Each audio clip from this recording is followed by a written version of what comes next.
सनातन धर्म ज्ञान गंगा चैनल में आप सभी का स्वागत है। मेरे प्यारे कृष्ण भक्तों, आप सभी को जय श्री कृष्णा। श्री भगवान आप सभी का जीवन आनंदमय, मंगलमय, भक्तिमय तथा धर्म पथ पर अग्रसर करें, ऐसी मेरी श्री भगवान जी से प्रार्थना है। मेरे प्यारे कृष्ण भक्तों, आज रविवार के दिन हम लोग प्रकृति विज्ञान से वेदों में वर्णित विज्ञान के द्वारा यह सत्य समझेंगे कि ओम का स्वरूप क्या है और इसका क्या कार्य है। आइए इसे सरल रूप में समझने का प्रयास करते हैं। जय श्री कृष्णा। मेरे प्यारे कृष्ण भक्तों, पहले हम यह सत्य समझते हैं कि ओम क्या है। ओम परमात्मा के श्रीमुख से निकली वो पराशक्ति है, अर्थात वो परा प्रकृति है और वो चेतन ऊर्जा है जो निष्क्रिय पड़ी प्रकृति तत्व को सक्रिय करती है।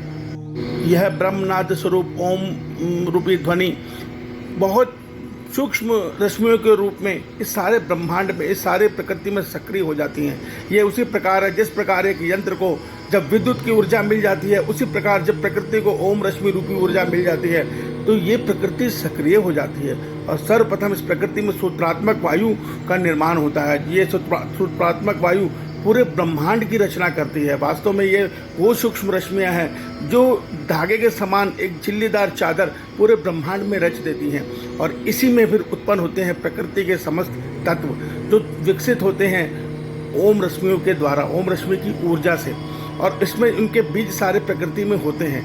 तो हमें यह सत्य पता चल गया कि ये ओम रूपी रश्मि, ओम रश्मि रूपी परमात्मा की ब्रह्म शक्ति पूरे ब्रह्मांड में सक्रिय रहती है। ये हर क्वार्क के नीचे, हर रश्मि के नीचे तरंग रूप में, सूक्ष्म तरंग रूप में रहती है।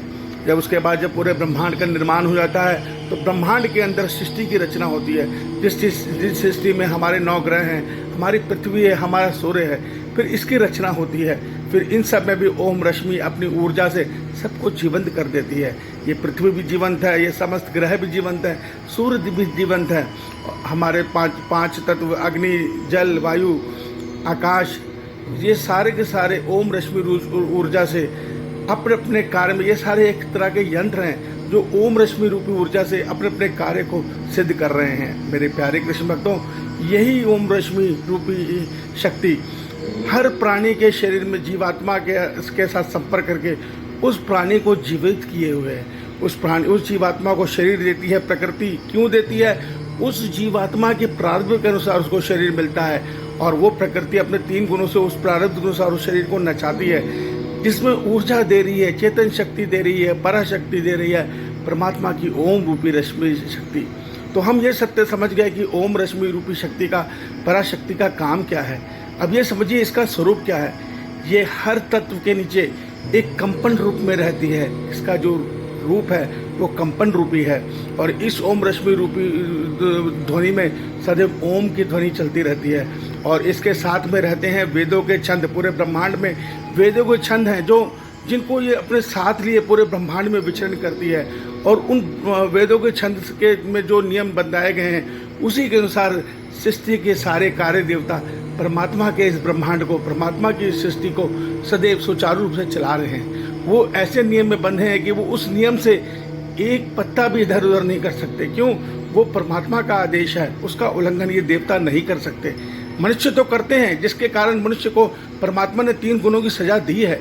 अच्छा मनुष्य शास्त्र अनुसार चलता है तो सात्विक गुण पाके धीरे धीरे परमात्मा की तरफ बढ़ता है। शास्त्रों की बातें नहीं मान तो परमात्मा की प्रकृति ऐसे मनुष्य में पशु वाले गुण देने के लिए राजस और तामस गुण का प्रयोग करती है।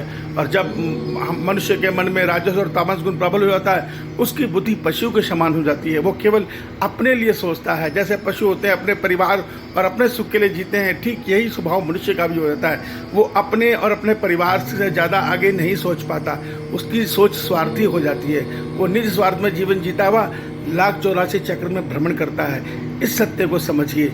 और ओम रूपी शक्ति वो है जो हमारा वास्तविक स्वरूप है। वास्तव में जो आत्मा है ये ओम रश्मि रूप में ही है। ये इतनी सूक्ष्म है, इसका स्वरूप कोई नहीं देख पाता, कोई नहीं जान पाता।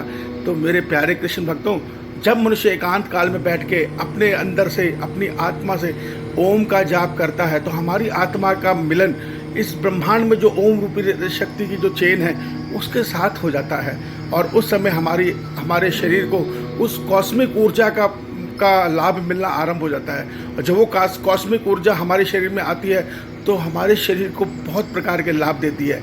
और यही नहीं, भगवान कहते हैं जो ओम के उच्चारण के साथ शरीर को त्यागता है वो इस जन्म मरण चक्र को तोड़कर सीधा परमात्मा से मिलन करता है। तो ओम रूपी शक्ति बहुत बड़ी शक्ति है। ओम तत्सत बहुत बड़ा मंत्र है। ओम भूर्भुवः स्वः बहुत बड़ा मंत्र है। इस सत्य को समझिए, कर्म योगी बनिए, कर्म का भोगी बनना छोड़िए। इसी में हमारा कल्याण है। ईश्वर आप सबका कल्याण करे। जय श्री कृष्णा।